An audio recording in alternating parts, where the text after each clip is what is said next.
Hey there, Ryan Reynolds here. It's a new year, and you know what that means. No, not the diet. Resolutions. A way for us all to try and do a little bit better than we did last year. And my resolution, unlike Big Wireless, is to not be a raging and raise the price of wireless on you every chance I get. Give it a try at mintmobile.com/switch. $45 upfront payment required, equivalent to $15 per month. New customers on first 3-month plan only. Taxes and fees extra. Speed slower above 40 gigabytes on unlimited. See mintmobile.com for details. Hey, Atlanta. Apple is open for small business. That's right. We're here to make starting and running your business simpler. With privacy and security built in on all devices, it's easy for you to protect your customers' data. And if you need hardware or software support, you'll get advice from business experts at no cost whatsoever. So you can focus more on the soup du jour and less on, the other stuff. At Apple, we're open for your small business. Go to apple.com/small business or visit an Apple store to learn more. When you need mealtime inspiration, it's worth shopping Kroger for thousands of appetizing ingredients that inspire countless mouth-watering meals. And no matter what tasty choice you make, you'll enjoy our everyday low prices. Plus, extra ways to save, like digital coupons worth over $600 each week and up to $1 off per gallon at the pump with points. So you can get big flavors and big savings. Kroger, fresh for everyone. Fuel restrictions apply. This episode is brought to you by Intuit TurboTax. Didn't file with TurboTax last year? That's in the past. Now, Taxes is getting the TurboTax app and filing your own taxes for free if you didn't file with them last year. File by February 18th. All tax forms, all 100% free. Now, this is Taxes. Intuit TurboTax. New filers and filers who didn't use TurboTax last year only must start and file your own taxes in-app by February 18th. Excludes TurboTax Live. Full terms at TurboTax.com. Welcome back to another exciting edition of the Pointless Exercise podcast. It's hot stove time. Ooh. Don't touch the hot stove. With me to talk baseball is completely forgotten your title, MLB senior writer for Bally Sports. That sound right? That's fine. Senior national writer, executive vice president of something. Maybe not that I can high. promote you if you want. No. David Brown. David, how are you? I'd take a promotion anytime. I'm good, Andy. Thanks for having me on. So I was thinking about the hot stove and just the term. Baseball, because it's so old, has all these weird... And I've always assumed, maybe I even confirmed this at some point, that they call it the hot stove because in the wintertime, back when all you could do to amuse yourself was read a book by the fireplace or talk to your family. Right. You just sit by the stove and dream about baseball. Is that right? You sit by the stove and you watch Rogers Hornsby look out the window thinking about spring training. And honestly, I thought about Rogers Hornsby, and I wondered if that his famous quote, which was what? You paraphrase what he said. I paraphrase. What do you do all winter? You stare out the window and dream about baseball or whatever. I think he self-diagnosed himself with seasonal affective disorder. Right. It was a cry for help. It was. And you know what's true? What's really true about that whole thing? You know what he did during the winter? He got a job because he probably worked at something. Selling shoes. I don't know. I can probably look that up, but he worked. That's what he did all winter. Damn it. He sold ladies' hats. Yes. And he'd try them on. He'd model them for the ladies. He pretend I'm the great Raja. And they're like, Raja, you don't have to do the voice. Oh no, it adds to the whole thing. What's with the pearl earrings? Rogers Hornsby, the second greatest second baseman of all time, right behind Bump Wills. Oh, no.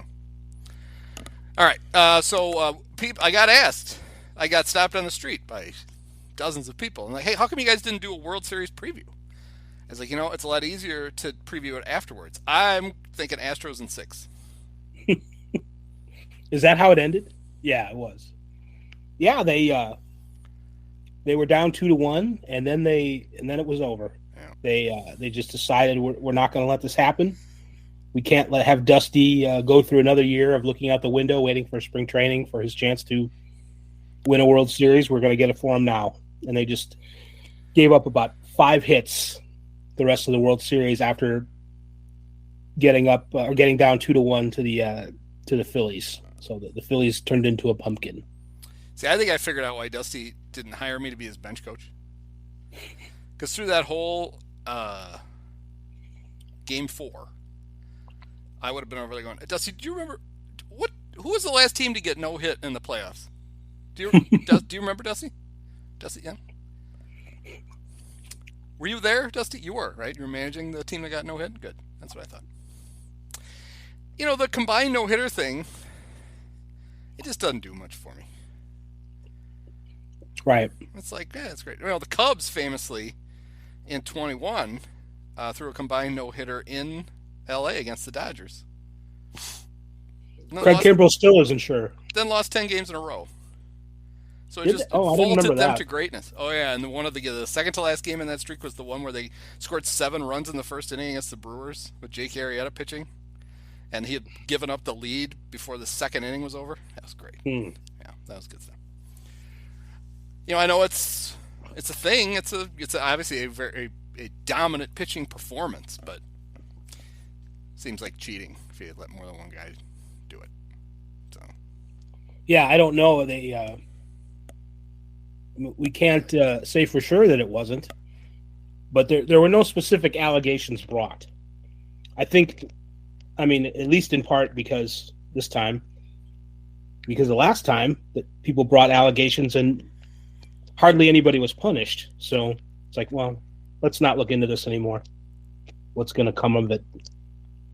So, I don't know. I guess they weren't really cheating. I have no idea. No, I didn't think they were actually cheating. I was more of just an expression. It's like, yeah, Dusty, you got to leave. Dusty of all people. He's taking a pitcher out with a no-hitter. He hadn't thrown 140 pitches yet. He was just getting warmed up. That's what I would have said. Dusty, no, it only counts as a no-hitter if you got to leave him in. Dude. Right. People seem very, very happy for Dusty that he won a World Series. As a Cub fan, I could really give a shit. I would say about 6 years ago, I stopped actively rooting against him getting it, but I also knew that if he finally got it, I just wouldn't care, and that's exactly what happened. I was like, right. Whatever, good job. I did think it was nice though of Dusty for the people who were on the fence about, I don't know, should I root for Dusty or not? And he just seems like a good guy, but he kind of ruined an entire decade of Cubs baseball by abusing all the young pitchers. He reminded everybody, I think it was before Game 3, by telling everybody that, hey, I just talked to Bill Cosby. Dusty. Yeah. No. Isn't that neat? Did Bill make you a drink, Dusty? Here's a hint. Don't drink it. Can you imagine how,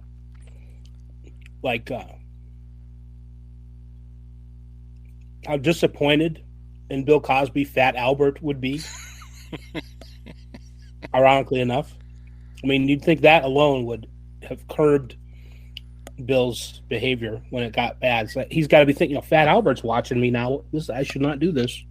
Was it Mushmouth? Was that the name of the one that wore the stocking cap that they had to cut? He had to cut the holes in. Yeah, so you could see through it.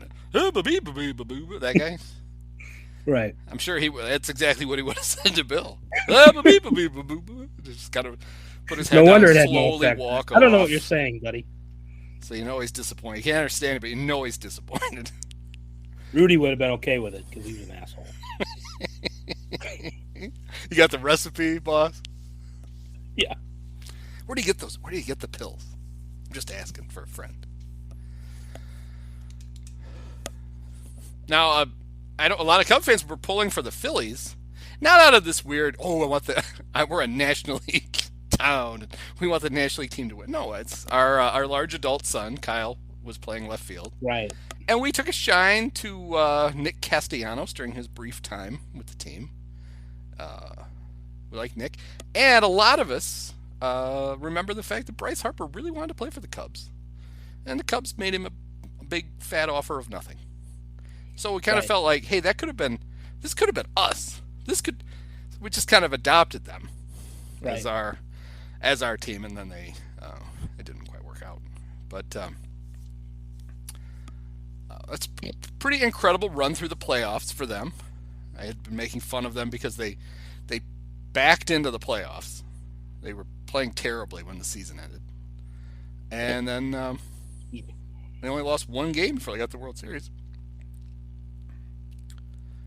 And then ran into a much better team, I think. Well, zero weaknesses, at least in the bullpen. Sometimes you don't know where you're going to get with Lance McCullers, and oddly enough, Verlander continues to be weird in the World Series. He was better the last time. Hey, he got his first World Series win. You talk about Dusty. There's a guy I cannot pull for or against or have any feelings about whatsoever. I do not care that Justin Verlander got his World Series ring. I could not care less. So, but he got it, so I guess we can stop talking about that. Yeah, I made a joke, a pithy joke in my newsletter about the top 20 Major League Baseball free agents. About Verlander, he was one of them. And about how he wants to stick around to try to win 300 games. And he's got 200. Is he a free agent again? Yeah. He's got 244 career wins, 245 if you include his 9 World Series starts. So. Yeah, that's a long way. That's 55 wins if my math is right. And so he's looking at minimum of 3 years with a lot of wins each time. So and he's I don't think 40. So. Yeah. The Tommy John kind of disabled that. Oh, and he doesn't need it. He's obviously a Hall of Famer. One of the best pitchers of his generation, blah, blah, blah. He doesn't need 300 wins. Maybe he needs the money. I suppose. Yeah. Kate Upton running up the bills. Does she even work anymore?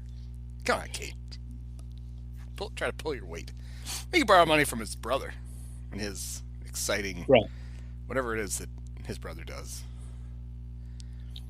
That's just the weirdest thing. It's like, if he was, maybe a little more talented, I could see why they'd be interested in sending him to Asia, and so he could be the voice of the Japanese people over here on the side of the world, as he said. Stuff that doesn't make any sense at all. It's like, what? How do you come to these conclusions in the first place, much less tell us? That's my big worry, is that the Cubs will sign Justin and then hire Ben to work on Marquee. Right. And we'll get stuck with that. That'll be great. And I think there's a pretty good chance that they will sign Kevin Kiermaier, because his brother Dan is their head groundskeeper. That's wild. And so, I'm sure Kevin knows he could show him how to run the mower. Right. Now, is it legal? They should have Ross asking the ump before game. Now, we'd like our center fielder to actually play center on the mower. Is that legal? We didn't get a chance. It rained. We didn't get a chance to mow the grass, so we thought we could do it during the game. We're already paying him. We figured we might as well have him mow. No, he can't do that. No, that's great. They used to leave their gloves in the field, so why can't you leave a giant lawnmower? Just leave your glove out there, and Kevin Kiermaier runs over it with the lawnmower. Yeah. Whoops. And Kiermaier, with his injury luck, he'd probably run over the lawnmower. He'd forget to park it out there. Like Mad Men, he loses a foot. Right. One of the great Mad Men scenes of all time is driving a riding lawnmower on the 50th floor of whatever building it was and running over the guy's foot with it. That was great. Spoiler alert. Sorry. Do you have to give spoiler alerts for 12-year-old TV shows? Probably. You probably still do.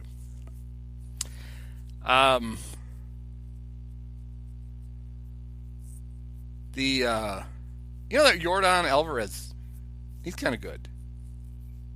He is good. Yeah. He's got big power. He's got big poppy. He's got a good batting eye. And his defensive statistics this year were much better than they were last year when they were terrible. This year they weren't bad. So he's, a complete. And this is with the DH. The Astros don't have to put him out in left field, but they do anyway. And he was good enough out there. He's great. He's like 25. Something like that. Right. He seems older, but he looks like he's 35. Right. There's just something about him. And they were going on about how it's only his 5th year or whatever. Like, oh, God. He's good. We got another 12 years of this. But yeah, I thought it was a relatively entertaining World Series. A couple of great games. And then, like you said, once we got to Game 4, the Astros kind of said, all right, it's enough of this shit. We're just going to win the World Series now. But the best thing about the World Series is the minute it ends, all the fun stuff happens. You get the off season. And the Cubs, as a lot of our listeners are Cub fans, are going to do some intelligent spending this offseason. That's what Jed told us. They're going to do some intelligent spending, unlike what they've been doing. It's like, if you'd like to know, we're going 180. We're going to intelligently spend this year. You got that? He does kind of open himself up for, well, Jed, what was that stuff from before then? Jason Hayward, and so forth. I know that was the other guy, but he was there too. Well, yeah, it was funny too. The general managers meetings, are they still going on? They end today, maybe. Maybe this is the last day. I think because Scott Boras was holding court again today. Oh, of course. He found a ficus to stand in front of and try out all his cool. Charlie Ficus, former Sting midfielder. Try out all his cool puns that he's been working on for. Oh man, some of them. He famously, right, when he goes into a free agent negotiation, has a binder of hundreds of pages of stats and facts and whatever. I just imagine that he's got a binder just of bad puns for the offseason that he's been working on. He said future Cubs starter Taijuan Walker, it was just a matter of, with Taijuan, it was just a matter of who was willing to pay. Oh. God.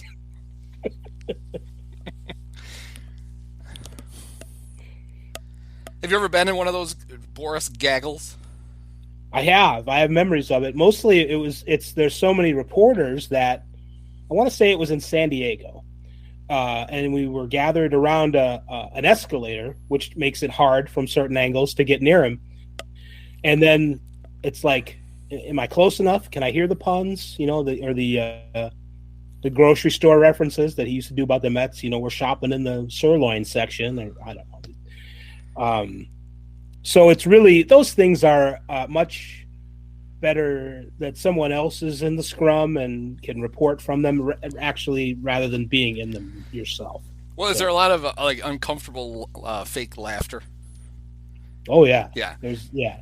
Because Ryan Dempster to me is a great example of someone who was baseball funny, but not actual funny.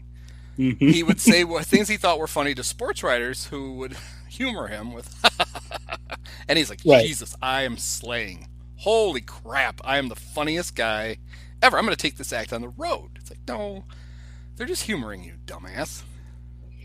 They want to interview you again someday. So they're just going to, they're tittering. I would say that is a common truism inside a major league clubhouse, that it's like when anybody says anything mildly interesting or different or whatever, you do chuckle and laugh just to, hoping to goad some more personality out of them. Like, we're on the verge of maybe a good quote here or something, and but you're right. In the real world, like up on a comedy stage, you'd be getting a light or a hook or something. All right, that's enough. Get out. So. No, instead, Ryan gets a whole hour at the Cub convention to host a fake talk show on set. The Cub convention's coming back this year after a couple-year hiatus. Right. And they sent all of us emails to get us excited because I think it was today. I forgot to do it. Today you could buy your tickets and your hotel packages to the Cub convention. These are the three things, literally, these are the three things they promoted.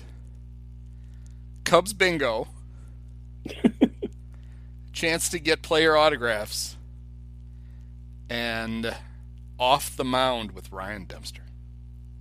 It's like, holy shit, why is anybody going to this thing? Anyway, you going? No, I retired from the convention. So I went with Dad a few times. It's one of those things you go a couple of times and you realize it's going to be the same thing every time.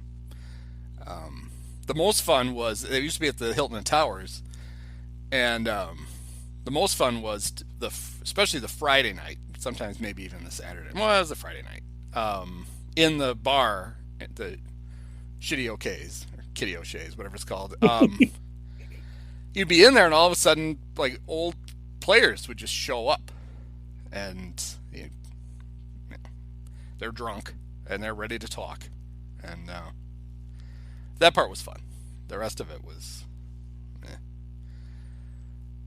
like every bad convention you've ever been to, except with a lot of people from Iowa wearing sweatpants and riding the elevator just because they'd never seen one. But they'd never been on an elevator that wasn't taking grain up to be dried. So they were just very excited and just go up and down. You got to get off the elevator once in a while, guys. You can't. No, it's not an amusement park ride. It's a mode of transport.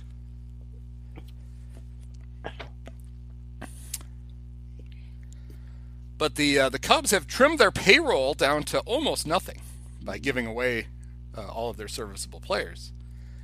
So now it's time to go out and make a big splash in free agency. And they were more than happy to let writers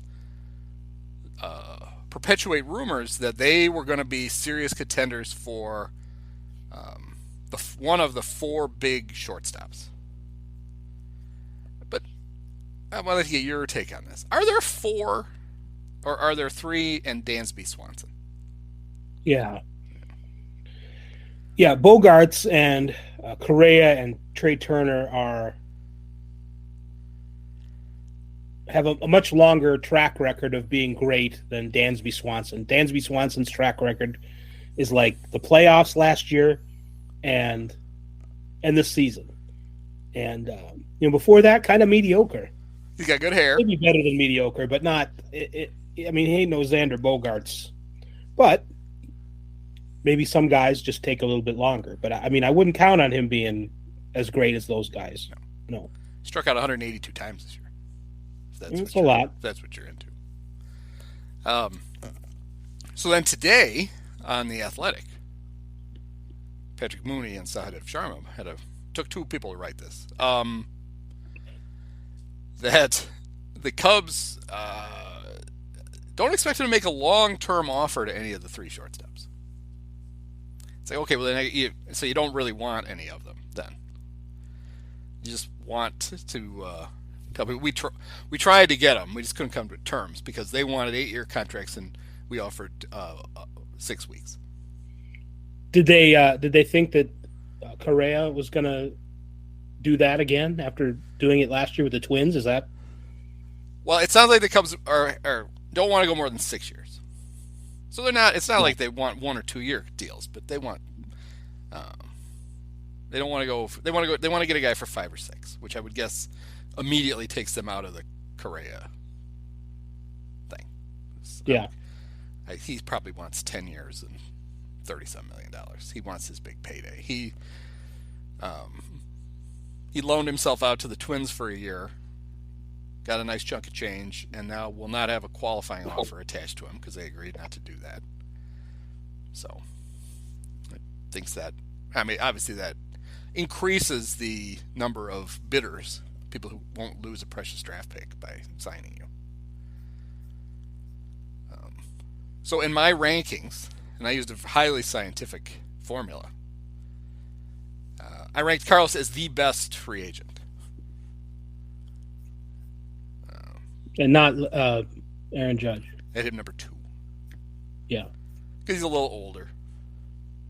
And he's an outfielder instead of a shortstop. Right.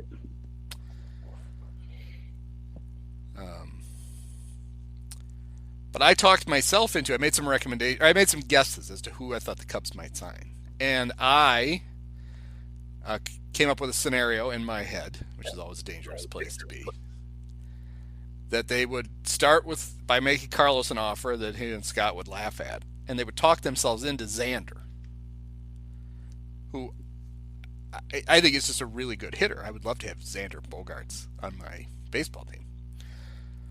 But then I wondered if the idea is you're going to sign one of these guys, and you're going to let him play shortstop until he can't, and then you're going to slip little Nico Horner over there to short and have this guy get a new position.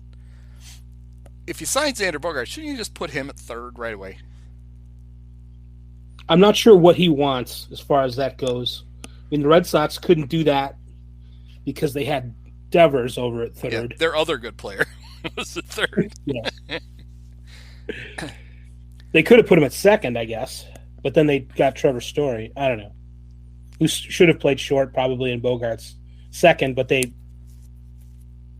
maybe they entertained thoughts of wanting Bogaerts to come back, so they're like, all right, we won't make you play second, which would lessen your free agent currency. I don't know.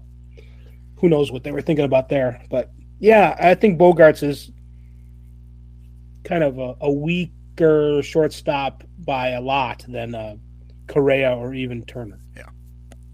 And not as good defensively as Swanson. That's why I thought you just put him at third. Obviously, you do what it takes to sign him. So if you have to promise him he's going to be your shortstop, you make him your shortstop. And then someday, unbeknownst to him, you just put a 5 next to his name in the lineup and see if he figures out where he has to go line up instead. Well, him not playing third, though, or playing third instead of short, maybe going back to that, why the Red Sox wouldn't move his position. How much money then do you want to devote to your third baseman as opposed to your shortstop, even if it makes more sense that he plays third? So, I don't know. No, that's a good point. I would pay him whatever it took to sign him. Basically. I mean, I agree with that. I mean, if you have to pay him like a shortstop to play him at third, I would pay him like a shortstop to play him at third. Yeah. But I'm sure we'll end up with. Is Mike Freeman a free agent again? I think I was bringing Mike Freeman back. Yeah. The writer, Mike Freeman, from USA Today. Right, yeah, not even the former slappy middle infielder. The guy who wrote the first book on ESPN. So Judge, do you think Aaron Judge is going to be anything but a Yankee next year? I think it's possible the Giants could sign him. I think the Giants will offer him more or less whatever he wants. Yeah, Farhan basically said that. Yes. A team that has been, they've kind of, they built a 107-win team last year around kind of reclamation projects and they had always indicated that when the right free agent came, they would spend. They just hadn't found it yet. They weren't going to spend a lot of money on guys that they didn't think could do that. I actually think, I don't know that if I were putting it in print, would I say that the Giants should be the favorite? Maybe not. But the Yankees just have, I think they have a chicken switch on these long contracts. I mean, you talk about a team that could afford to overinvest in Judge, even though he is 31. And all those other reasons for not giving him. I mean, they could afford to pay him a little extra than they should, quote unquote. because their offense is not great without him. And if you don't sign Aaron Judge, then you got to make a whole bunch of other moves, and I'm not sure what those moves are unless you overpay somebody else. So I think they were my math might have been off, but they wanted to pay him something like, the contract was shorter, but it was like a 20% difference. I think he wanted 20% more than the Yankees were willing to give, and over the full life of the contract, I think the Yankees should pay that, and they shouldn't bitch about it. Yeah. They've been financially reasonable and restrained long enough, That was a 7-year offer, I think. Yeah. They were gonna tack it on to his contract from last year. So they would have basically had him for 8 years. He's 31 now, but at 30, maybe he's already 31. He played a more than serviceable center field. Yeah. So you play him there for 2 years. Then he goes to right for a few years, and then you have a thing called the designated hitter. You're always going to have a spot. You still have a thing called Mike Stanton too, Giancarlo Stanton. Yeah. Yeah, that's the thing for a team that's hesitant to sign guys to long contracts. They trade for guys with long contracts. Right. If it's better, as long as some other team did the negotiating, then they'll take it. And so the giant connection for Judge is that he's from Northern California, or Central California, went to Fresno State. Right. So. When it comes to towing, seeing is believing. That's why Chevy Truck's advanced camera technology offers up to 8 available cameras for 14 unique views, so you can focus on the view that really matters. Chevrolet, together let's drive. Learn more about Chevy Trucks at Chevy.com. Safety or driver assistance features are no substitute for the driver's responsibility to operate the vehicle in a safe manner. Read the vehicle owner's manual for important feature limitations and information.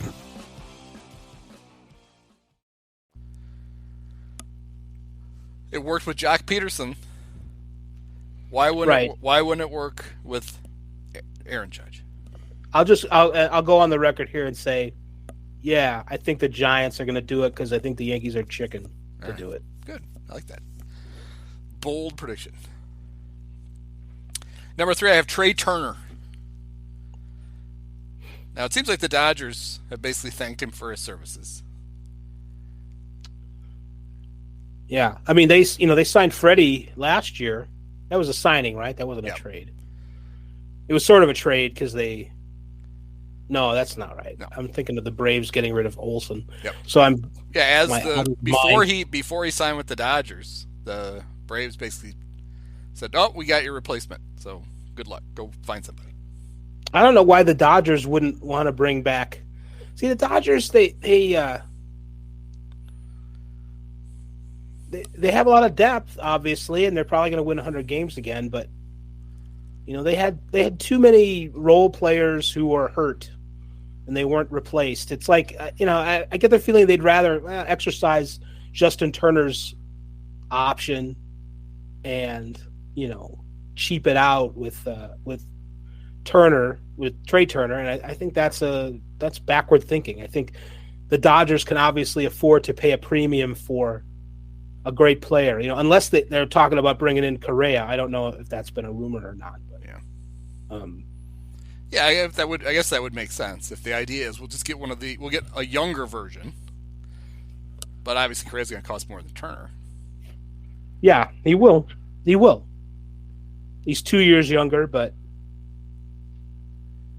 yeah, because Turner, like if I were a GM, I would look at him as a guy who could play shortstop for the first half of the contract, and then would be my second baseman for the second half of the contract. So right, it's not like he'd ever be unplayable. And a lot of his game is wrapped up in how fast he is, but not all of it. You could still see that he looks like a guy who will just be good. To some degree of good as he gets older, instead of, oh shit, now he's useless. I think, there have been studies. I remember Bill James used to study speed and how it would decline, and it tended to be that used to happen in bigger players. The smaller guys stay fast easier than the bigger players. And, Joe Carter, for some reason, is coming to mind. He's like, I predict this guy's not going to run anymore in 2 years. And that's how it happened. I don't know. It's kind of an anecdotal evidence, but so I guess what I'm saying is in 5 years, Trey Turner could still be fast enough. So. Cubs signed Willie Wilson when he was like 40, and he was still fast. Right. They got Davey Lopes when he was like 45, and he stole 45 bases for him. So, right. I agree with Bill. Don't you wonder when Bill was like really noodling on this stuff, what kind of stuff ended up in the canned baked beans while he wasn't really paying attention? Quality control over there at the plant might have suffered a little while Bill was busy pondering the speed of guys who were 5'7" or shorter. Bill, did you see Murray's thumb? What?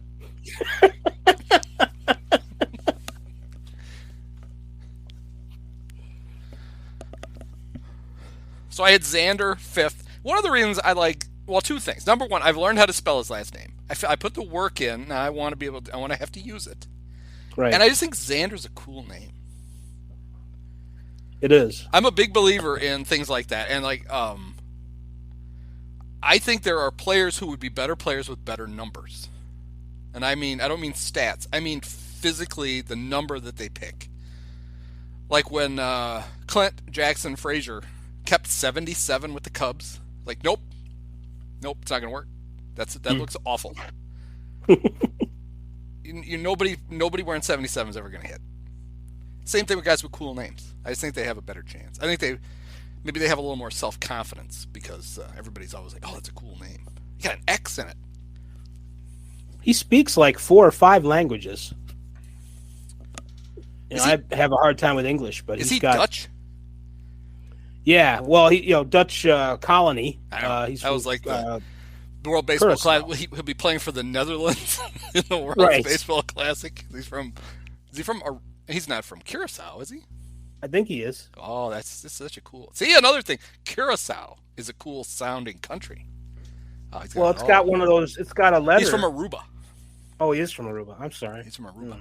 Well, that's not that cool. He went to Colegio Arubano High School in Orangestad. Ooh, that sounds like more like Orangestad. Sounds like Afghanistan. Aruba. I was going to look up Curacao because it's got that cool C in it, but Aruba doesn't have any cool letters. And is it pronounced Xander or Exander?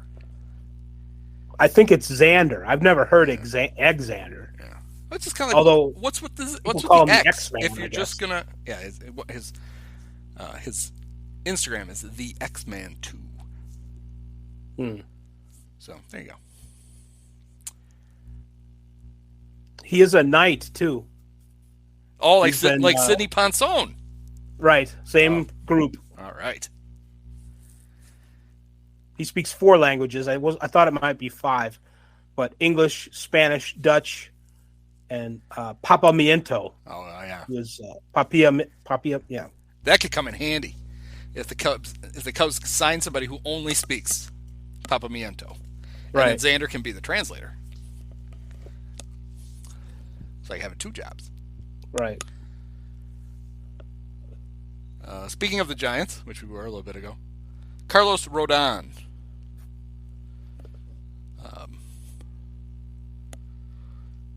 So my thoughts about Carlos was he was really good this year, like very impressive. He had so he's been good for 2 years now, but that's kind of it. Yeah, but they're the 2 most recent years, so that's better than being good 5 years ago. Right. I just wonder if his injury history will scare off teams from giving him a long. You're sounding a lot like Rick Hahn right now. I know. The fact that the White Sox were afraid to give him the qualifying offer was just ridiculous to me. I mean, it doesn't make any sense. It is ridiculous. Ridiculous is a word that we overuse, but I think it is appropriate in this instance. There's no reason they should. I mean, what a terrible move. Yeah. They obviously could have used him. They obviously could have used the. I remember thinking, did they do that as a favor to him to not give him a qualifying offer so he'd get a bigger offer? Because that was the only way it made sense to me. It was like, we appreciate what you've done for the team, so we're going to give you this little parting gift. I don't know. That's the only reason, and I don't think that's the case. I don't think that's why they did it. That's not a good way to do business. But no, it's a terrible way to do business. But it is, Reinsdorf is a weird. His friends and his acquaintances. He's weird in that way. So maybe, it's not good. It doesn't make sense. But maybe that is the explanation. But I don't think that's what it was. I think they just screwed up. So the Giants signed him. They signed him a 2-year, $44 million contract where if he pitched 110 innings, then he could opt out of the second year of the deal, which was, they basically said, all right, we'll have a really good pitcher for a year. If we, for some reason, aren't contending at the deadline, we could trade him. If we are, we pitch him for the whole season, and then we let him go and we get a draft pick for him. And if he gets hurt, then we rehab him, and we have him for 23. So they kind of hedged all their bets. And they were still, everybody was in the race at the All-Star break in the National League with the 7 playoff spots. So they kept him. And then it was not Carlos Rodon's fault that they weren't. No. He did. Yes. He did his part. He pitched very well for them. They hung on to him, and now they're going to get a pick and bid him adieu.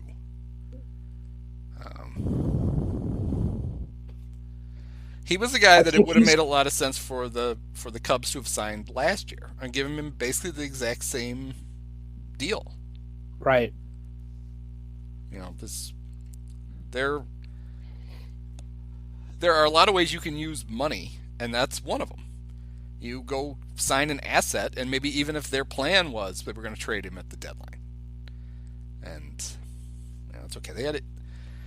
They had Wade Miley, who pitched 3 times for him, so that worked out great. Well, he throws with his left hand, so he's like Rodon in that sense. Exactly. I think he could go back to the Giants, Rodon. The Cubs, if they are in really opening up the pocketbook, that could be a place. Unfortunately, the Cardinals make a lot of sense for Rodon.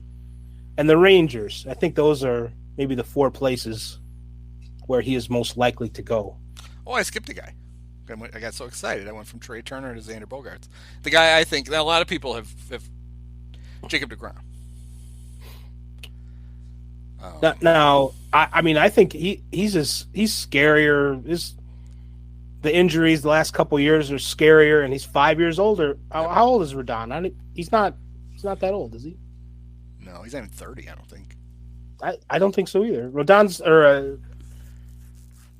DeGrom is 35, which that happened fast. But Rodon will be he'll turn 30 on December 10th. Okay. So yeah, he's almost 6 years younger than DeGrom. Right. But you're seeing a lot of, and it would make more sense for the Rangers to go after Rodon. You're seeing a lot of people connecting the dots and thinking that the Rangers will make a big offer for DeGrom. Right. Well, last year they allocated $500 million for Corey Seager and Marcus Semien and John Gray and those guys. Yep. And one, I think, went from 60 wins to 68. But they were better. They were probably better than that. Now they got Bochy. Yep. So, although he's not cheap because you got to get the big hats. Yes. Bochy's like an 8.5. Yeah. So he's that's not. They don't stock those. Those are special order hats you got to get. So you got to factor that in. But they probably have some money for free agents. DeGrom, obviously when he's healthy, he's incredible. But injured pitchers don't get healthier. He's got a faulty scapula or something. He's got like a scapula deficiency, which is just scary sounding. I mean, it's better than an elbow injury, but still, I don't like it. So I'd give him about like 2 years and $100 million, like Max Scherzer, kind of a very short leash. What if you told him you'll give him $2 million a start? That's very wow. Could be $60 million. Yeah, that's great. And honestly, or 70. If he would make that many starts, he would probably come close to being worth it. And then when he's on the DL, you're like, is that costing us a penny? Seems like a Charlie Finley offer. Yeah, that is almost like a Charlie Finley sort of stunt. Yeah. Why didn't he think of that, actually? He probably did. One of the things him and Bowie Kuhn had to argue over. Yes. Then we get to Verlander. No, you cannot sell Vita Blue's blood plasma.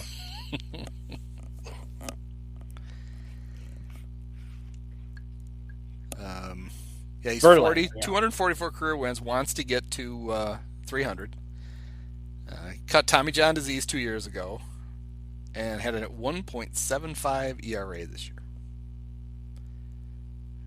Seems pretty good. And 175 ERA in the World Series. Yes. Just move that decimal over a little bit. Right.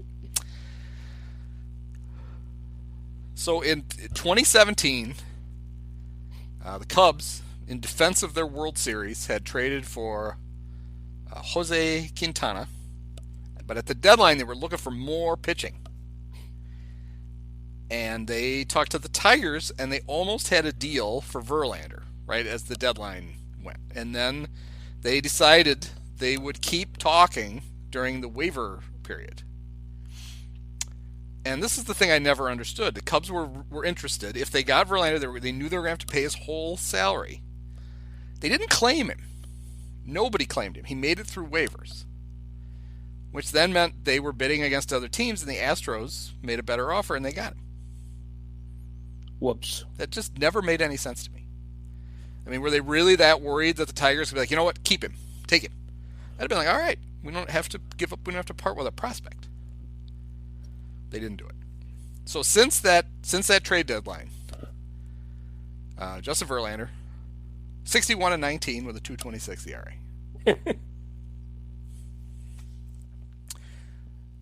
But the Cubs got Cole Hamels, and he pitched really well for them. And then they picked up his option, and then he got hurt because that's what he did. So. He made the Jeff Blauser impression by pitching the no-hitter.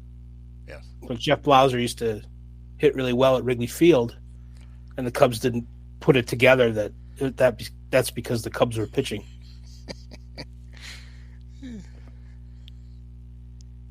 They should have tried that, though. Just ask it. Could one of our guys pitch to Jeff? We'll try to get him out, we promise, but we probably won't. Yeah, like coach pitch, like first, second grade coach pitch. That the Cole Hamels no-hitter in 2015 against the Cubs, the one that Odubel Herrera almost botched, and then made up for it. It's not exactly the Dwayne Wise catch in the Mark Burley perfect game. He misjudged it, went back too far, had to dive forward. So Chris Bryant hit it. It would have been a triple if he hadn't hung on to it. Made the catch. That was the no-hitter. The Cubs, I think, lost the next day, and then they played the Rockies and blew a big lead. And we're all like, oh, God, here it is. The wheels have fallen off the Cubs. And Chris Bryant hit a game-winning home run in the bottom of the ninth. And I used to remember this off the top of my head. I believe the Cubs went 45-14 after that. That sounds right. So the Cole Hamels no-hitter was actually just it took a day, but it was the impetus for their hot finish. And led them to finish third in the Central, make the playoffs, and beat the second-place team and the first-place team in the playoffs. So what do you think about Wilson Contreras? Well, I've said before, I think, you didn't like this, that he makes sense for the Cardinals. But the Cardinals I've been reading Derek Gould's stories in the Post-Dispatch, and it's all not bargain basement, but cheaper alternatives. So like Christian Vasquez, who might actually be bargain basement at this point, but so I haven't heard that, at least from there, that he's going there. But he's been linked to the Tigers. I saw that, yeah, where him and Javi could team up. Maybe the Tigers will just slowly reassemble the 2016 Cubs. Get it all put together in like 2026 and be like, oh, they're all just somebody else. There's Javi, and was there another guy? Or maybe I'm thinking of like Drew Smiley in reverse, and he wasn't on the. No. I don't know. I don't think Spencer Torkelson was on the 2016 Cubs, was he? Maybe. You're right. He wasn't. I just like to say Spencer Torkelson. He's going to come back big. The Tigers are going to bring in the fences at Comerica, so people can actually hit home runs. So, as bad as they were, there was something about that place that made them even worse hitting. So they've brought in the fences before, and I think they're going to do it again. So maybe that will entice, that and money will entice Wilson to join AJ Hinch. Mostly money, I think. I would say, but yeah, bringing in the walls at Comerica it'll be perfect for Javi, because I'm sure he'll cut his swing down. Be like, you know what? I don't have to hit it as hard. I'll just take a nice level swing. I won't swing from my ass. It'll be the opposite. It'll be look how much easier it's gonna be. Right. Whiff. And I still miss him. It doesn't matter. And then Torkelson will put torque on the swing and hit some torque shots. What do you know about Kodai Senga? I think he's got 4 or 5 or 7 pitches, and I don't know if it's against the rules for everybody to have been talking to him, but I think teams have already been talking to him even before free agency started. So does he have a gyro ball? I don't know if he's got the best gyro ball, but I want a guy with a gyro ball. Right. Yeah, he could throw over 100 miles an hour. Right. He occasionally throws strikes, which is good. But apparently, and I don't spend a lot of time watching the Nippon Baseball League, but apparently much better control the last 2 years, to the point where teams are more confident that you'll get him and you won't have to just turn him into to be like, oh shit, he can't really be a starter. We're going to have to just put him at the back end of the bullpen and hope. As with Rodon, the last 2 years are the most important 2 years. Right. So that's good. It's not like he had good control 5 years ago and then it went away. So that's my scouting report. I think he makes sense for the Cubs for the one reason that they wouldn't have to hire an interpreter. He can just borrow Sayas. Right. That's a twofer. It's a twofer. Tom, think about all the money you're going to save. I think you've made the case right there. And it would be, it would be less lonely. I think it makes. I think there's genuine interest there, and it would not surprise me if that's the big pitcher acquisition the Cubs make is him. And then we know last year that all you got to do is you bring the Japanese player over, and him and Jed and Tom sit down in some Scottsdale maybe the Pink Taco in Scottsdale. Here's the deal. Yeah. And Tom turns on his magnetic charm, and deal done. So that'll be fun. Did you see Ted Cruz get hit with a beer at the parade? I'm wondering why was he in the parade? Does Tom catch the beer? I think he might. Yeah, Tom would have caught it, shotgunned it, taken his shirt off. Put it back on. Why was Ted in the parade? That's a great question, of course, because he went to some games, and you could see him on TV from his seat. You see him cheering when... yes. Oh, wrong guy. Yeah, Nestor Cortez. He got so caught up in all the fans going nuts, he started cheering for the Yankees. Yeah. Right. What a guy. I know how to baseball. Doggone it. Why did I do that? So, what do you think of Brandon Nimmo? Politically, like Ted Cruz, but an underrated player, generally speaking. He's not a big power hitter, but he'd make a great leadoff guy. If you don't have a Kyle Schwarber type at the top of the order, and usually pretty good on defense.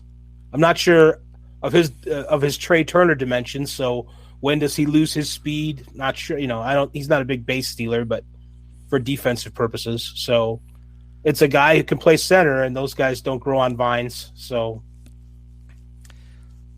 now the Cubs are looking for somebody to take center field for at least a couple of years, while the great Pete Crow Armstrong works his way up through the before he becomes a 14-time All-Star for the Cubs. It's going to take that long to put all the letters on his jersey. That's right. They've started sewing, and it's not going well. Smoke coming out of that thing, and it's Sister Carrie on the machine. Actually, they just been telling Pete, you've got to bulk up because we can't. At your current size, we can't fit your name on the back of the shirt. Right. You've got to get bigger. It's too billowy. You can't see all the letters. It's the C and the G are in the armpits. Right. It's awful. And forget about the hyphen. Just forget it. No idea what that is. That would be. I saw. I could have been. I don't know if it was a journalist saying Nimmo made sense for the White Sox as well for right field. I mean, certainly anybody that can catch the ball, the White Sox could use in the outfield. So, but yeah, he would. He and his name is not Seiya. Seiya is on the team. Cody would that would be a nice haul for the Cubs this offseason. I mean, we're not talking about the two, and they still need. You know what that would be, Dave? Oh, stop. That would be intelligent spending. That's what. That would be. Right. Yes. Yeah, and so as I stutter through this, Nimmo clearly could play. If it really turned out that Pete was good and Pete made it up, then Nimmo could play a corner. Or my thought, I'm using my galaxy brain, because he's not going to want to sign a 2-year deal. Although he's not going to get more than 3 or 4 probably. He's Brandon Nimmo, for God's sakes.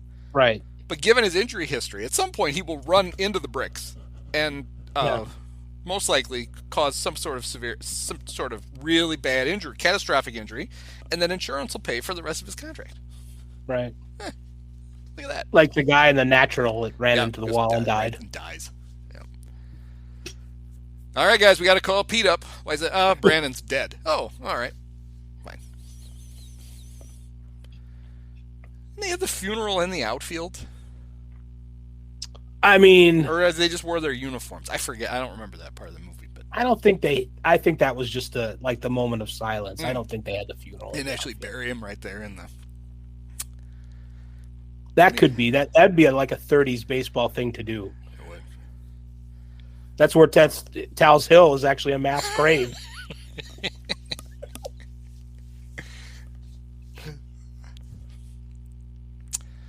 Then I had Clayton Kershaw, but I literally wrote, "Who gives a shit? He's not leaving the Dodgers." Other than I remember writing last year. Could be the Rangers. If he went to the Rangers. Yeah. That's the only place I could see him going. Yeah. I just think at this point, I mean, why screw up the Hall of Fame plaque with an extra team? Just stay. It's very concise the way it is now. Yeah. Yeah. That's a great point. It seemed like that was the Greg Maddux move when he came back to the Cubs. He's like, they're already on the plaque, but then he pitched for the Dodgers and the Padres, so it screwed that right. up. Then I had Dansby.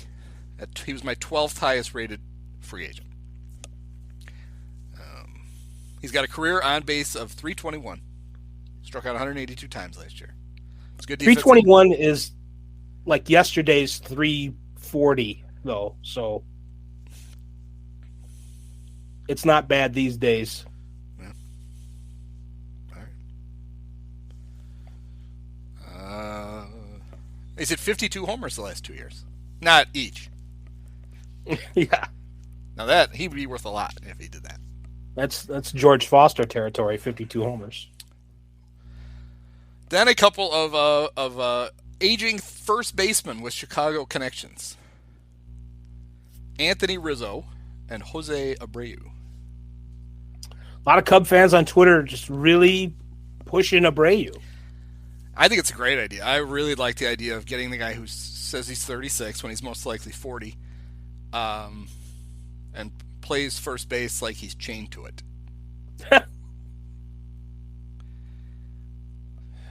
The one thing they have in common that I think, as an observer of, well, mostly of Rizzo, but they're both at that point of their career where, in order to hit a fastball, they basically just have to sit fastball and cheat on it all the time. Yeah. And Jose's better at that than Rizzo is. He hit over 300 this year. But the Rizzo thing to me doesn't work because that's a short-term play. It's a 1 or 2 year deal where he fills in at first. It's too short. And then you're just saying goodbye to him again. You're putting the fans through the trauma again of one of their all-time favorite players. Like, no, we're trading him again. What? And then the Abreu thing, I feel like some of that is just a big FU to the White Sox. Like, ha, we signed a guy you like. The Cubs shouldn't give a shit about the White Sox. Not even enough to want to taunt them. They should feel like you do about them. Yes. I forget they're there most of the time. Abreu, though, he's got a pretty good City Series Crosstown Classic. Yeah. Well, it's the Jeff Blauser thing. It's a Jeff Blauser thing. And in Eloy, same thing. They both homer every time they play the Cubs. Yeah. Right. And I don't mean every series. I mean every game. They homer in every game against the Cubs. Right. But if you acquire them, they are no longer batting against the Cubs. Right. So I don't think it works. I see Rizzo going back to the Yankees, especially because they're going to need players. I mean, he didn't opt out because he didn't want to be there. He opted out because he wants more than 1 year. Right. He doesn't want to do this 1 or 2 years at a time thing. Like, he's 33. Give me a 3-year contract so I have a little certainty, and we'll be right. Cool. As much as I like him, I wouldn't sign him for 3 years. He's had a bad back forever. Right. Those don't get better. The thing I think, and it's not like we can count on the Cubs being like the Yankees, that they're going to be in the playoffs these next 3 years for sure. It makes more sense for a team like them. You figure they're going to be there. But again, that all depends on what else the Cubs bring in. So, yeah, I mean the Cubs. It was pretty glaring how much when you replace him with Frank Schwindel, is just immediately how much you miss his defense. Right. Because you took one of the best defensive first basemen and you traded him out for literally the worst. Just a guy with a freaking cast iron skillet for a glove. I had a reader who made a suggestion that I thought was pretty good. For if the Cubs need a 1-year stopgap at first, you just sign Trey Mancini. I mean, did he play himself into a 1-year contract with the postseason? With his 1 hit in the World Series and right. And the line drive he caught because he tripped over the bag and the ball landed in his glove? I think he did. He was hugging the line there. Everybody loves Trey. He's a hell of a guy.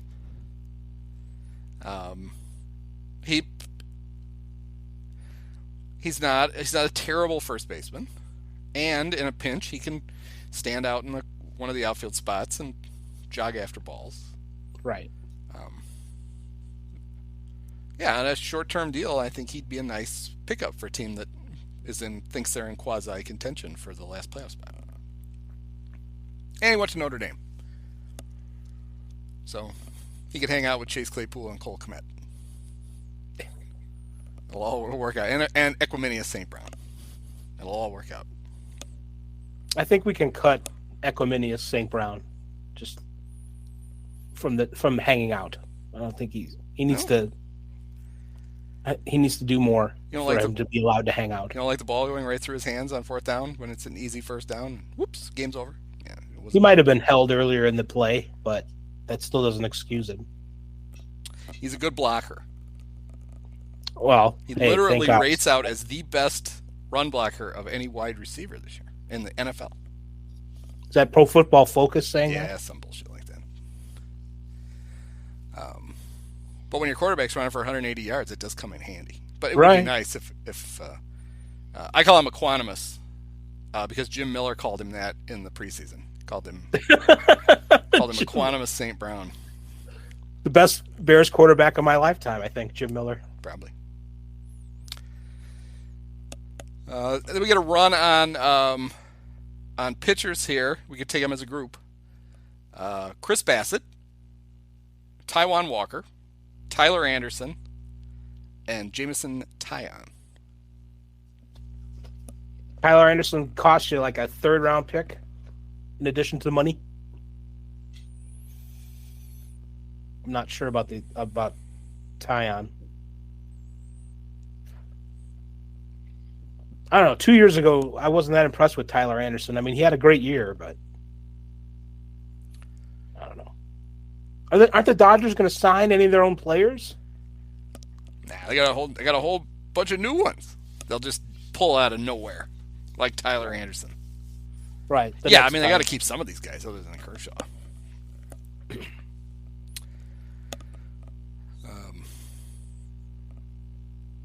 I looked at Tyler and thought, now there's a guy, if the Dodgers don't make him an aggressive offer, then he's one of those guys that the Cubs could woo with the pitch lab. Yes. Tyler, we got the same magic cameras that the Dodgers do. Look what they did.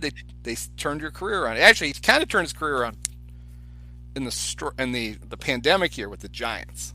Getting out of Colorado and pitching on sea level with a franchise that knows how to develop pitchers helped.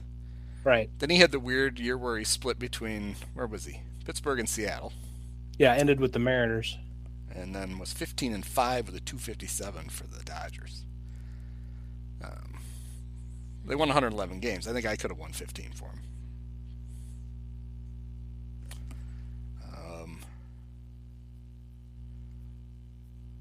Now the Cubs tried to sign Taijuan. In fact, they thought they had him. When he left the Diamondbacks, so this would have been the offseason before 2020. Theo gave the charm offensive to Taijuan and thought he was going to get him, but Taijuan decided to go back to Seattle, where he had been a first-round draft pick. So I don't know if that means the Cubs are still interested in him or not. But he was better this year than I thought. He was 12-5 with a 349. And he's only started out really good. And he's only 29 years old. Yeah. And he's huge. I don't know, that doesn't really help, but still.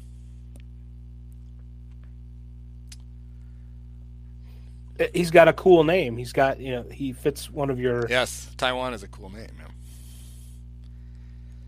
And, what is he? He's a Taipei personality? What was Boras? Yeah, that wasn't the pun, but we could do that pun. Yeah. Somebody's got to pay. The same kind of thing with Walker, though. It's don't the Mets have to keep one of these guys too? Right. DeGrom and Bassett and Walker all leave. They got to keep somebody. They got a few starts to make up. Maybe he doesn't go anywhere. He might not, although you'd figure that they would probably only keep one of him or Bassett. He or Bassett. One of him or Bassett. So why do people think they're not going to re-sign DeGrom? Do people really think that? I mean, I guess I've seen it. Or is it just dopey baseball fans like, we could get Jacob DeGrom. He'll come play for us. I think... Because if you're Steve Cohen and you're spending all that money on Scherzer, why would you... spend $100 million on a relief pitcher? Yeah. Why wouldn't you just keep paying and get 2 or 3 more years of DeGrom, and then... The degenerative scapula is the only reason I can think of that could be. Makes sense. I think Steve Cohen's like checking out the X-rays himself. Right. In his office, yeah. He's got the, I don't know. Professing to What's be an this look expert. like to you? I don't know. I just came to take out the garbage. No, look at this. What is this? Does that look like a degenerative scapula to you? If you've seen one, you've seen them all.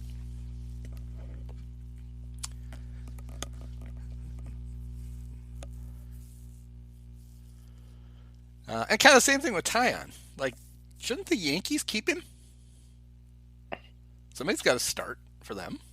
The Yankees went through a bunch of years there where they didn't, and in a way they still didn't have enough pitching, but they really didn't have enough pitching for a number of years there where they would put anybody up there and expect it to work. And they had some nice depth in their rotation of some number 4 type starters, and he was one of them. So I think if they figure, well, we're getting Severino for a full season and we have Domingo, Germán, that maybe we can lose the Tyon.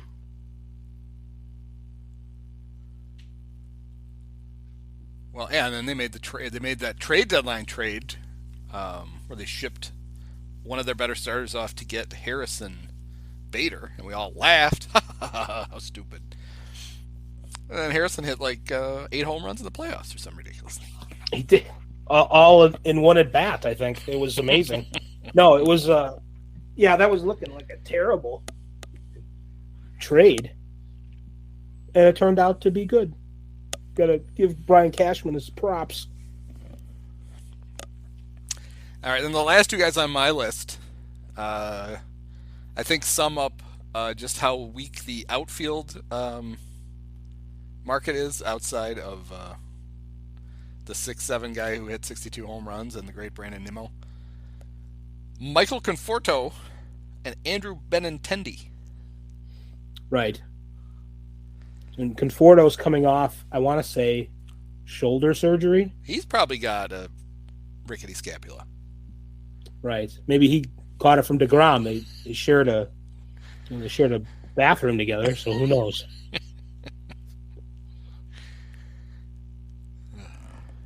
Yeah, so he had 4 pretty good years in a row.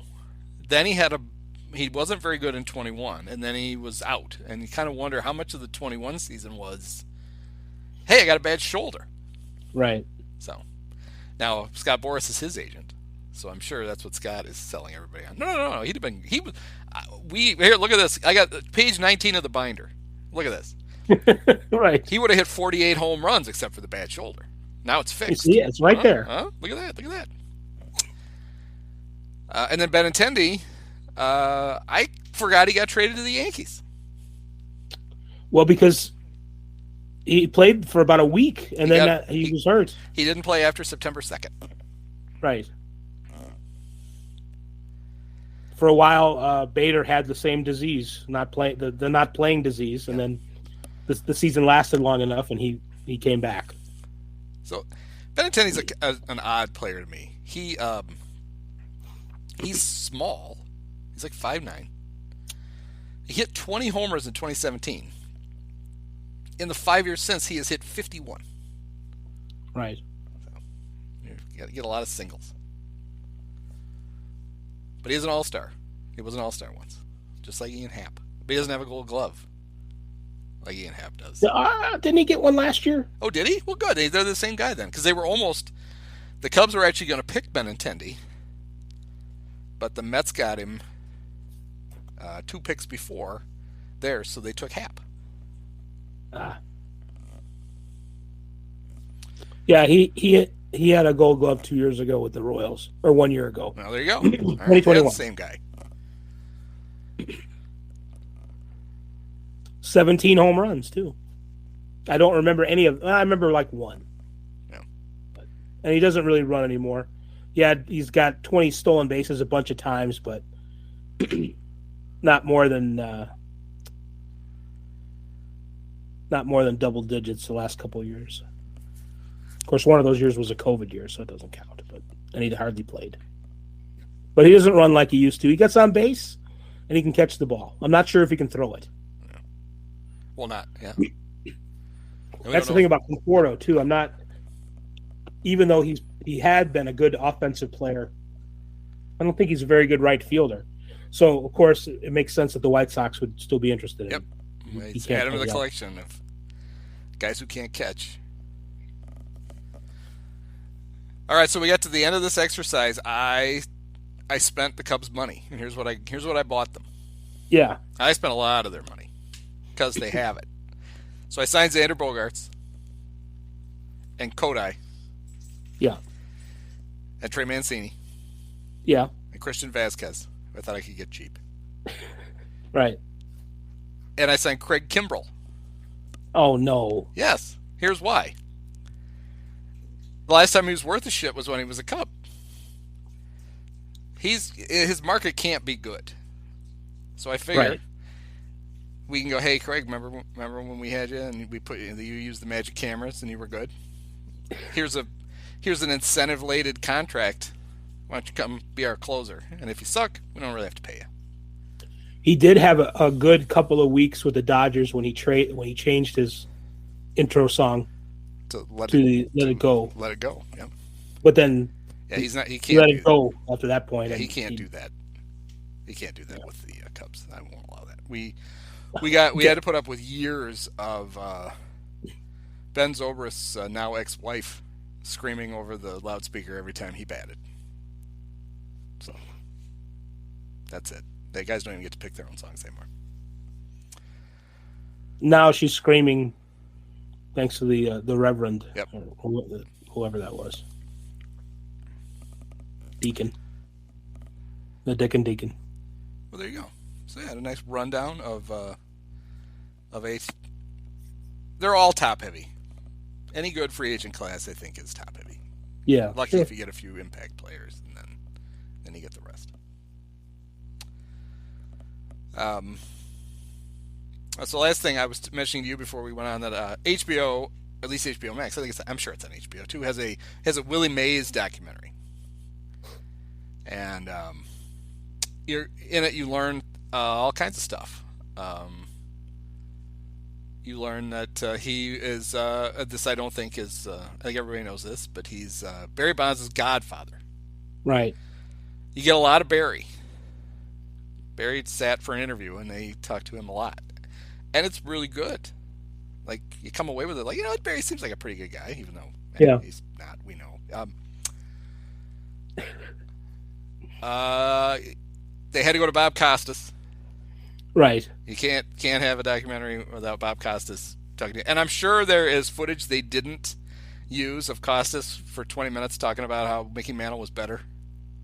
Because he did it. Dusty makes a cameo. Yeah. I thought we'd get more Dusty than we did, but that was fine. Didn't get a lot of Dusty. Maybe in the director's cut. So Willie is 92. Mm-hmm. And they have a current interview with Willie that they cut to quite a bit. And he's still super lucid. Like, it was nice he was telling stories. And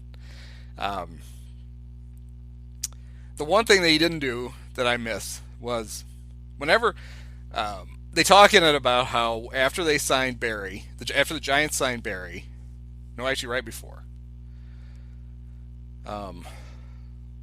when the new ownership took over after the 92 season, first thing they did was they brought Willie back. They gave him a lifetime contract to just be a consultant and hang around. And then they coincidentally when Barry Bonds became a free agent, they had Willie Mays. Mm-hmm. They had his godfather there to try to recruit him. There's a lot of footage of Willie like standing around the batting cage and doing stuff with Barry, and this is the Willie I remember. He wears his glasses on his forehead. Yes. Like all the time. Like you never see them actually over his eyes. So it's not like he's propping them up because he needs to like get quick access to them. They're just Is on that the where William forehead. Gunslinger wore them? That's where Willie got it. He's a big fan of the trial of Chicago 7. So he wore his glasses up here.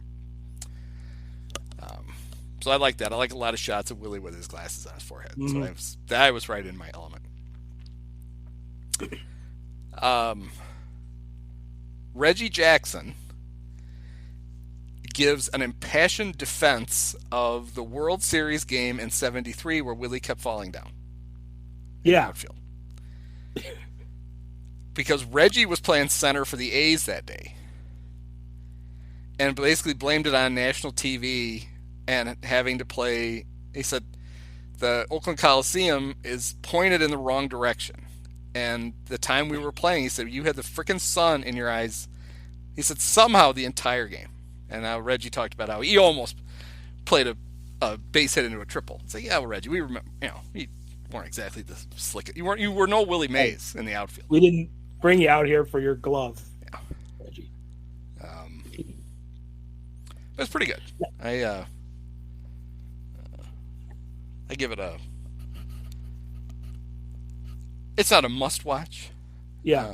But if you got nothing better to do, you can spend 90 minutes of your life learning. Which often I don't. Yes. And to sort of back up that anecdote, I don't remember if it was 73, but one of those World Series with the A's, there is when they had the old NFL film style review of the World Series in those days for rain delay theater. There was some game where like everybody lost. Joe Rudy was just losing balls left and right in the outfield, like every play. So, maybe Reggie was just trying to defend the old man, but according to recorded history at the time, it was a tough outfield. So I'm going to give Reggie the benefit of the doubt that's why Willie was falling down. Well, and the other thing that Reggie pointed out is the game went into extra innings, and Willie got the game-winning hit. He got the big hit, yeah. People don't talk about that part. It's always him being out at the plate and that look on his face like, why me? And Yogi Berra going out to defend him, which is just all kind of surreal. And well, and that play was he was on deck. Yeah. And Bud Harrelson was trying to score, and he was safe. It was a bad call. And Willie ran over to argue with the ump, and that's where that famous picture is of Willie like on his knees, and the ump is on his knees, and they're like, they show the replay. And when you see it happen, when you actually see the thing happen, although it looks like I got to check the box score. It looks like the ump tossed Willie for arguing with him. Right. But like it's not. Yeah, you see that famous picture and you feel like, oh God, there's poor Willie. Like, the poor old man is on his knees. Well, no, he got down at the ump's level to scream at him. That's why he's on his knees right in front of him. Well, the damn media really used that against him. Yeah. Well, it's damn New York sports writers. And then Costas tells the story towards the end of it that game that series went 7 games. And Willie didn't play in Game 7. And the Mets were down 3 runs in the 9th and got 2 on with 2 outs. And you could have pinch hit Willie Mays. I forget who bat. Someone of great renown actually took the at-bat. Right. And Costas claimed he asked Willie about it one time. He said, would you have wanted to bat? Or would you have wanted a chance? And Willie said, I had grabbed a bat. Like he was ready to go. But his career ended with him sitting on the bench and the Mets losing the World Series. So Wayne Garrett could get one more shot or whatever. That might have literally been who it was. I know these guys from the it's before technically I was alive, but yep, it was Wayne Garrett. I was kidding. They should have pinch hit Willie Mays. Jeez. So who would the GOAT have been? Let's see, because Darren Johnson was the A's first baseman with 2 outs in the bottom of the 9th in Game 7. He made an error on an Ed Kranepool ground ball that brought the tying run up. And it could have been Willie Mays or Wayne Garrett. It was Wayne Garrett. And was that Darren Johnson who became the Red Sox manager? It's Deron. Is that him? Maybe. It looks like him. It looks grumpy. Although I don't see. Oof, played for a lot of teams.